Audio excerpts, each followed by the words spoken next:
तो हेलो दोस्तों, baby John का टीज़र, बेबी जॉन का ट्रेलर आ गया है। और मैं बोलना चाहूँगा कि जिस तरह से एटली ने वरुण एटली के असिस्टेंट डायरेक्टर खलीस ने जिस तरह से उन्होंने वरुण धवन और उनको जिस तरह से प्रेजेंट किया है, वाकई लाजवाब है।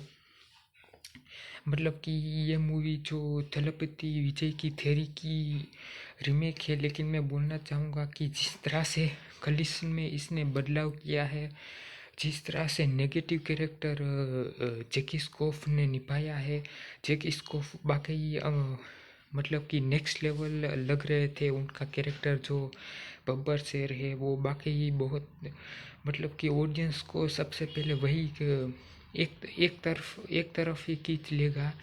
बाकी वरुण धवन जो अपनी स्टाइल में देखा उनके नए अवतार में जो दिख रहे हैं वो बाकी लाजवाब है।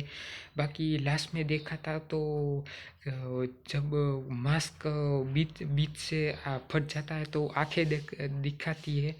मैं बोलना चाहूँगा कि जिस तरह से एटली ने वो जो भी कैमियो होने वाला है, जिस तरह से एटली उस कैमियो को प्रेजेंट करेगा वो नेक्स्ट लेवल होगा। बाकी आपको ट्रेलर कैसा लगा ये बताइएगा। Please like and subscribe.